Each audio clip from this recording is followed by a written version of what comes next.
Yesterday, I made blackberry jam for the very first time. Very proud of myself. You know, we've had a fabulous summer. It's a great year for blackberries, and I found these beautiful, big, juicy blackberries only about 200 yards from where I live. There's a crabapple tree down the golf course when I play, so I went and got some crab apples. And then I'm kind of going, okay, well, how do you make blackberry and apple jam? You can Google it, which I did. What did I do?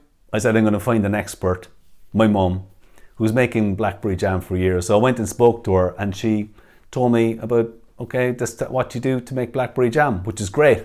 And it just reminded me of Tony Robbins. Tony Robbins used, this coach, guru. He used to ask, if he had a group of people, he'd ask them the question. What he'd say is, if you had to make the best chocolate cake in the world, what would you do? And he had a flip chart, and he'd ask people for their answers, and he'd say the best chocolate and the right ingredients and have the oven at the right temperature and so on, all these answers. And when they'd given them all, Tony would say, well, actually, no, what I would do is I'd find the person who makes the best chocolate cake in the world, and I'd study them, and I'd watch them, and I'd model their behavior. Modeling is a term you may have come before, so it means find something who's really good at something and learn from them.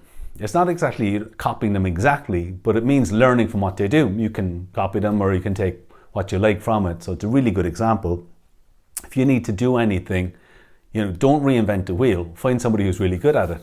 So just like when I was making a jam, I said, who's an expert in making jam? My mum. So I went and learned from her experience over the years. You can do the same with any new project you have to do. Find somebody who's really good at it and learn from them and model their behavior. Okay, thanks for listening.